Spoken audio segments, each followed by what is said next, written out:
Welcome to Daditude, episode 13. I'm here with my amazing, no wait, I always call him beautiful, my beautiful co-host. He's black and beautiful, guys. The great Jericho Green. How you doing, fellow dad? How's it going today? Chilling. How are you? I'm doing great. I'm doing grand. It is that wonderful time of the year. I know we record these ahead of time, but these are evergreen. You guys can listen to these for years, pass them down to your children. But yeah, we're having a good time. Really excited. Things are going really well for me, and I know for you too, Jericho. It's a great time. My heart is full of gratitude. What about you? So full right now. Yeah, man, all is well. We were just talking about talking off the air. Had a family over last week, and it was great, man. It was just good to be around family. Right. Everybody's cool. Everybody's just having a good time. The kids got together. So, times like that make it all worth it.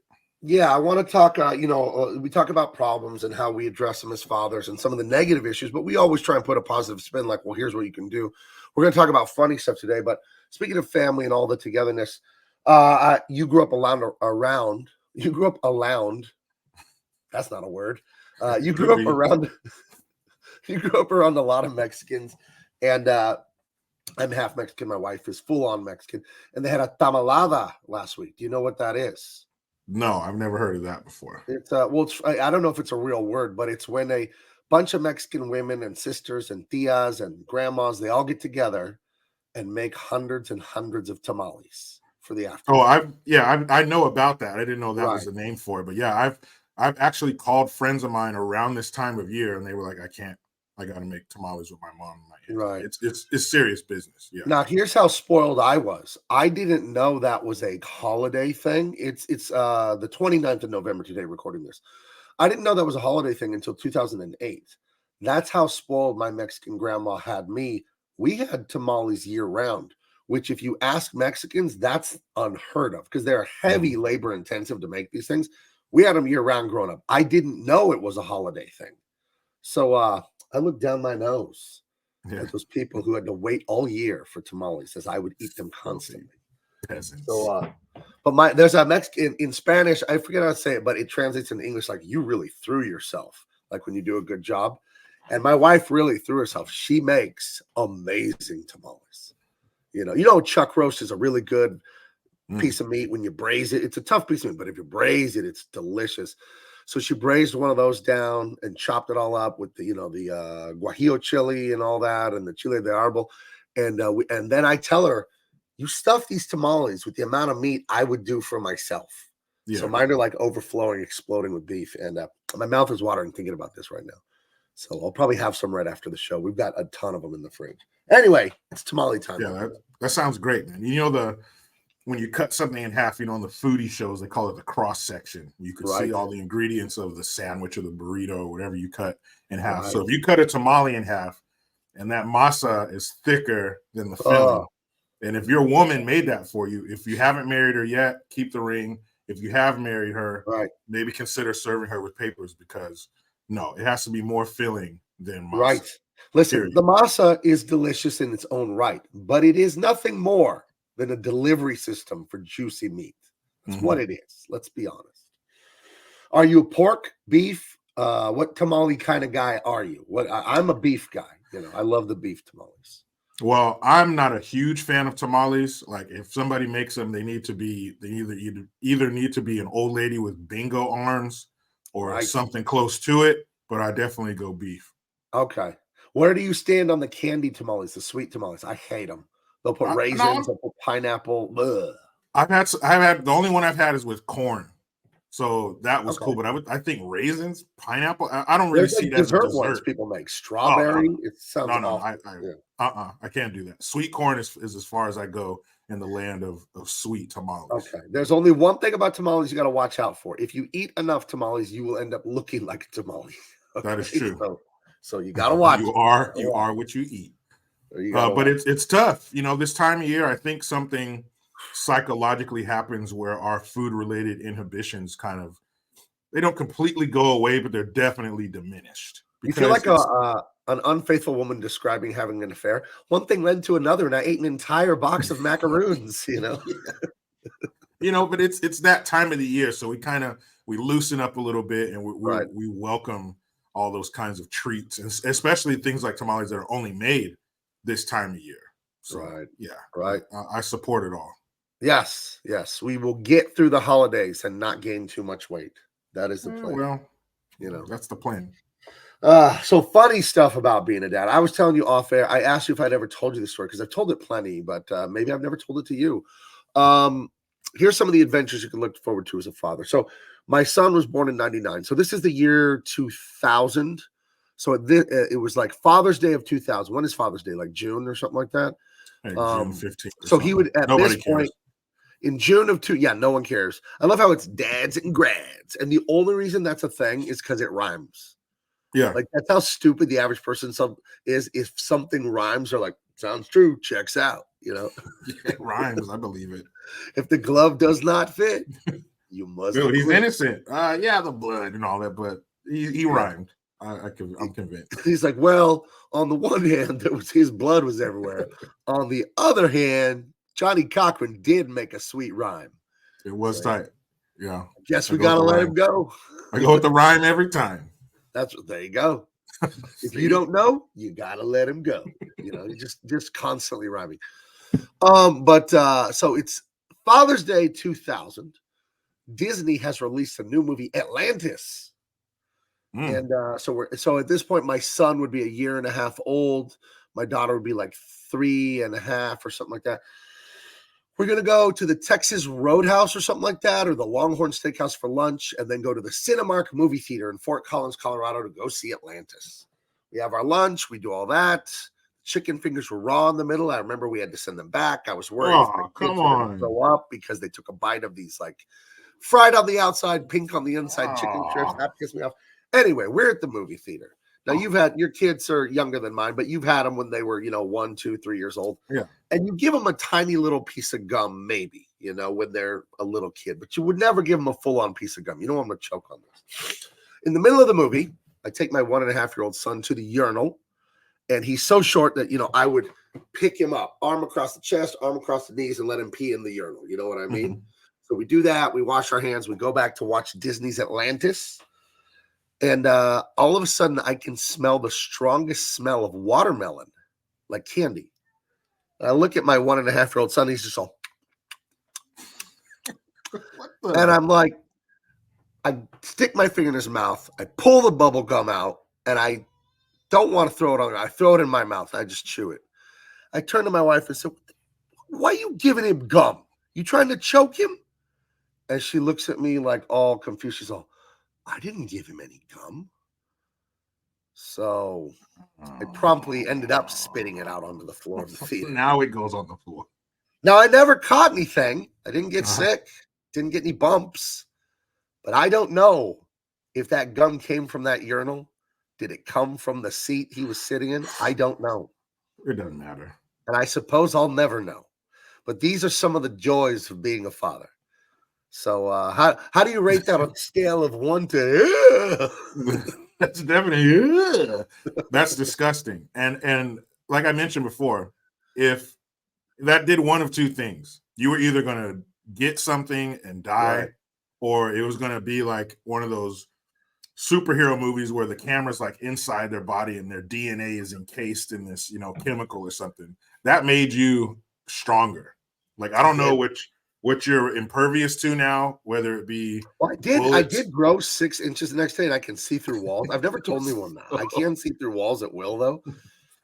That might be it, because the level on disgusting on mystery gum is like, if the top of the chart is here, it's a little off the charts. The crazy thing about the gum is it was like fresh. It had so much flavor. Like, gum loses flavor. This was like really good watermelon gum. So like, you almost didn't want to spit it out. You're like, it still got some flavor. I don't know if it came from the urinal, But I do know that it didn't come from me or my wife, the primary food givers to your children. So yeah. So we don't know. To this day, we don't know where that gum came from. You don't want to. You really Dark movie theater, bathroom. Nobody will ever know. Maybe your daughter, maybe she got her hands on some fresh gum, slid it to your son. Let's hope Best case scenario, man. I'm just trying to, help you wash this memory, because that's pretty bad. I got one more gum related story, and then I want to hear some hilarity from your time as a father. I must have been like 4 years old. And do you remember Hubba Bubba bubble gum? It was a brand that was really popular in the 80s. Out of big cube chunks of gum.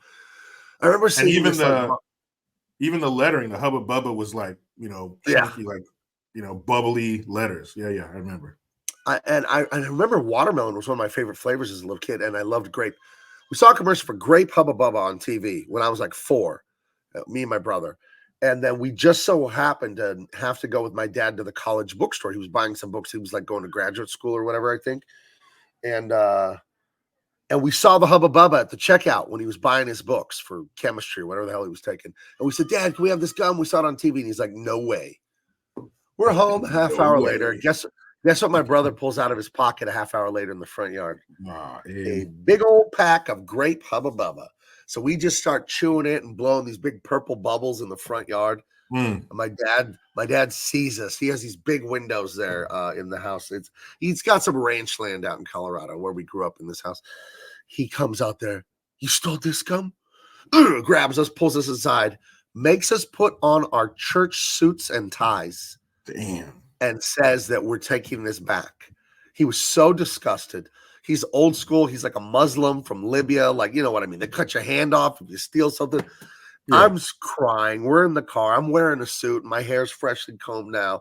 We got this like half pack of gum in our lap, me and my brother. I think he's taking us to jail or something. I don't know what he's doing to us. And he takes us to the college bookstore, makes us apologize and return the gum. So that was the end of my criminal career as a child. That was the right thing to do. One afternoon in 1982, I stole a pack of Hubba Bubba gum. But beginning and end of Gabe's criminal endeavors. And that's good. Who knows what would have happened, or maybe it would have had no effect at all, but who knows what would have happened if he took, a different approach, let you keep it, maybe some lighthearted, weak punishment or tongue lashing or something like that. If he wasn't a dad in that moment and made you, he even made you put on a suit. He made us put on suits because it was like a family honor thing. Like my sons are thieves. Yeah. Like, I'm surprised, some older lady in your family didn't have like, like a scarf or something around her face tied in. My grandsons, like, at your feet. No, please. Yeah, man. But to him, that was a big deal. And imagine him seeing that and then walking in the house. Like, you little, those big they're two of your footsteps. The the angry dad footsteps. I remember when my dad would come upstairs, if he was mad at something, he would take 2 steps at a time coming upstairs. So that means he wanted to get there in a hurry and dispense some frontier justice, man. Yeah. The dad walk is serious. The dad walk, and then you're done if they combine it with the teeth that will not separate when they're talking. Jericho, I told you to get in the car. Just that one. That means if we didn't have these stupid laws, I would kill you right now on the spot, you little turd. Yeah, man. I get it, kid. Yes, there are a lot of great things with children, but I don't know anybody else in the world could get you as mad as your child. Sometimes they just. I think what it is as a father, you feel like you failed. when they screw up and it's big, you're like, did I raise them wrong? Was I a bad parent? Like, that's how I feel, at least when I see them have had challenges. Like, what did I do wrong? Was I too lax? Was I too strict? Was I a bad example? You know what I mean? When you look at stuff, because I do think that the love you have for your children is the most pure love you'll ever have. All other love is conditional. You know what I mean? Your kids, like, you love them for free. They don't have to do anything. They don't have to earn it.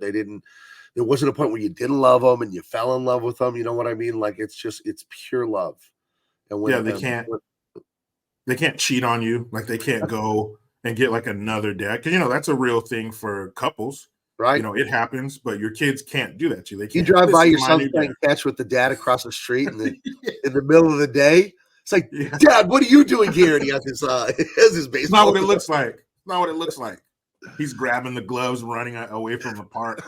Yeah, man. It's it is. It's a very unique love, and you will have it for no other person. But yeah, they know how to push your buttons, and I think there's no other person in the world that you've poured so much into.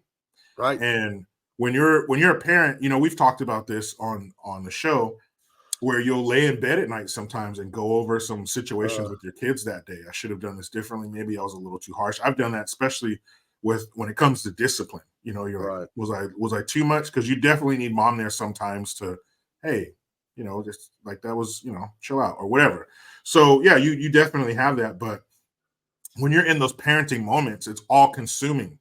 The rest of the world is gone. If you're in public and you're chastising your kid, you don't see anybody else around you. You're not concerned with the surroundings or who's watching. It's just hard to explain. It's like it's not even there. It's just you and them. So, sometimes, yeah, you're definitely going to reflect, and did I do this? But I think in those parenting moments when you give it your best, man, what can you do?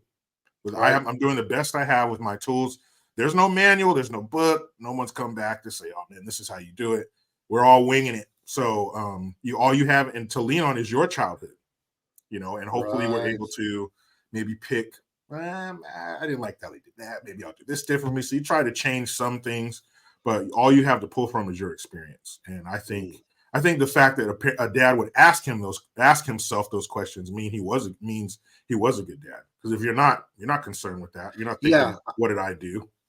You're right there. Like, the fact that you care and then take action based on caring, it means you're a good father, because you don't have to be perfect. You have to be directionally accurate.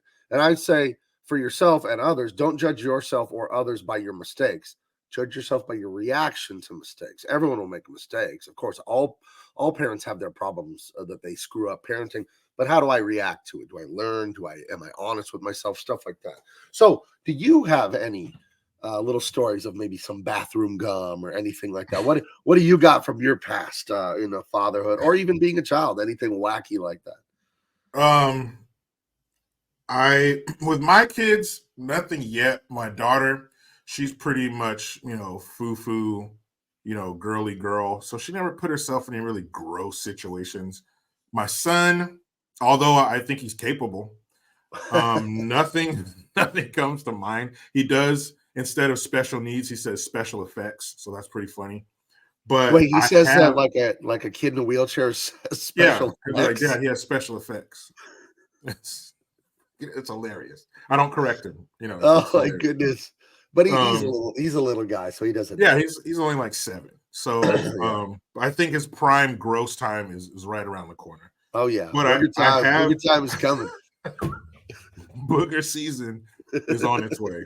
So, but I have seen people. I've seen one story pops into my mind with a friend of mine's son, which was, whether it be child or adult, one of the most disgusting things I've ever seen in my life. Oh God, I think I know this one. And there's another one that involves somebody I saw in public at an airport one time. Oh, that's the one I'm thinking of. Please regale us with both. That will always be with me. That will always be. It's part of my soul. It's burned into my bones. I told my wife that story, and she went when I told her. There's just no reason to do what this lady did on earth. There's no reason. As long as you have fingers that can go like this, and a ground beneath you to wipe them on, it should never happen. But We'll save that for the main course. Let me give you this quick little appetizer. Ooh, an amuse-bouche. Oh, but it's bad. So, a friend of mine they came over our house, and we're chilling in the living room, and his son is on a little video game thing or something, and I look over, and he was probably my son's age, 7. I look over, and this little boy is digging in his nose. He's to the first knuckle in his nose, and he pulls out like a blood clot. It wasn't like a bloody booger. It was like he must have had a bloody nose recently, and it was like a dried plum, like a dried plum on his. There's a blood plum. It was just, and it wasn't like runny blood. It wasn't like dripping blood. It had coagulated. Ooh. And he pulled that bloody gob out of his nose and stuck it right in his mouth and ate it. I was like, ugh. I said, boy, what are you doing? Get a napkin. Don't you ever do that. Man, that was so disgusting. He just looked at it and was like, oh. He looked at it, put it on a water cracker. He's like, oh, delicious. Got his pinky out. He's like, waste not, want not. Yeah, that was bad. And then this one, the coup de grace, I was in, don't remember what airport, it doesn't even matter. I'm a young man, I'm traveling home. I think I was going back to my my duty station, the base that I was assigned to when I was in the Navy. So I'm in the airport, and I look over and I see this lady with her son, who had to be like 3 or 4 years old. It wasn't like he was an infant, and even if he was, but he's a little kid, and he has like the radioactive yellow, neon green snot coming out of his nose. He's obviously, sick with something. And this lady, instead of taking anything, walking over to a kiosk, excuse me, do you have a napkin? Going into the bathroom with a paper towel. She had clothes on. She could use that. She had a hand. She could have used her fingers. There's all these different things she could have done. I don't know if it was cultural or otherwise, but this lady put her mouth on her son's nose and sucked that green snot and boogers into her mouth, and then goes over to the trash can and spits it out.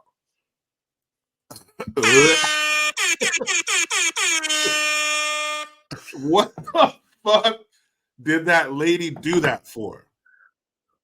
I don't understand. As long as you have two fingers that go like this. Yeah.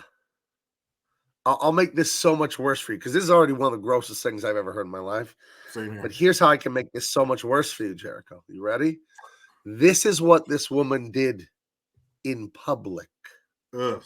Imagine this woman behind closed doors, like a barn. Like, you don't want to know what goes on when she's alone, dude. Yeah, her home had to be just a fucking cesspool of filth and disgusting things. I would eat nothing in this woman's house. No, I'm good. Nothing. I'm not sitting I wouldn't down. touch anything in her house. I'm not sitting down. Have a seat. No, I'm good. Nope. I'm not drinking anything, and I'm not eating anything. No. And we can't shake hands, because I know your hands. I'm not sitting down, and I'm burning my shoes when I leave her house. I know they're brand new. It doesn't matter. They're going in the furnace when I get home. But who's private? She's a booger sucking mama. What goes on in private? Dude, I bet her husband loves it. He's like, she'll put anything in her mouth, and I love it. He's the only one who's a fan of that. Yeah, dude, that was some raw, uncut, out in the wild nature shit. Humans in their natural habitat. Just disgusting. And we just mentioned how you love your children unconditionally. Right. You told a story where you stuck your finger in your son's mouth. You wouldn't do that to another person, but that's your kid. You would do things for them you wouldn't do for other people. But that, I don't see a scenario where that would be necessary. I just don't. Oof. Well, guys, what we're trying to tell you is it's the adventure of a lifetime being a parent. That's all we're trying to say. In a nutshell. That's all we're trying to say. But, all kidding aside, the intensity of the grosses here, it does kind of make our argument. This is a love like no other for your children. Because you would have to be, huh? Let me ask you this: what was your son's room like when he was a teenager? Because that can be a place of disgust as well. I hate to disappoint you, but my son has my wife, who's an accountant's personality. and he has a like kind of a job where you need to be technical and responsible. His room was like he was in the military, squared away and organized. Oh, wow. My daughter's room, frag out, boom. That was her room. And she's an artist like me. You know what I mean? So no, my son's room, I hate to disappoint, but he's or my son would fold his socks, dude. Like he's that guy, You lucked out. My son is 24. He wakes up like at 6. Like he prays, he goes and lifts weights. He goes to his like big, what he does for a living. Like, wow, that's impressive for someone his age. And he's very squared away. And my wife has the same kind of personality, very squared away person.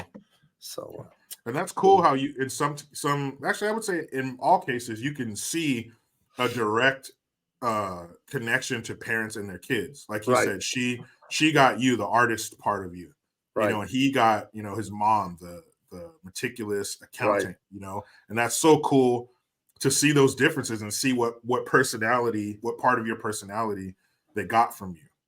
It's really cool to see. No, I can see that in my kids. Really? Oh, which one is like you? Which one's like the wife? Is the boy like you? No, my son is like his mom, and my daughter is like me. Yeah. Oh, sure. Oh, I was suspecting your son was like you because you told me he was in really advanced reading classes, and then I thought about you and your language and improv skills, and I thought about him reading. I'm like, oh, that goes together for sure. No, my daughter's more like me. She's outgoing. She's gregarious. She's social. She's funny. She's not afraid to talk in front of crowds. She ran for class president last year and had to give a speech in front of the school. And you can tell the kids who are, I'm running for class president, and they would look down. And that's one thing I told her. I said, don't just stare at your paper. Look down at your paper, but look back up at the audience. You got to do both. Right. She did it, and she nailed it. She didn't win, unfortunately. Well, she was winning, and then they stopped the voting at 8 p.m., and then her opponent got 100,000 votes all for her. Overnight. We woke up the next morning, and we're like, what? It totally was. I love how there are people, this is YouTube, so let's just drop it. Yeah. I mean, well, that wouldn't really happen. That was just a fantasy story that you would tell. Yeah. And I was just making up a story. So yeah, that's cool, man. Yeah. That would really suck if it did happen, but I'm glad it was just a made up story. All right. Well, I guess that's the show, unless you got something even grosser you want to tell me. I think we took it to the limit today. Okay. We're all grossed up. All right, guys. Make sure you check out all the links in the description. Make sure you make sure you share this out. That helps the algorithm. We love you guys. We love doing this. And thank you for tuning in to Daditude. We'll see you next time. All right. Bye-bye.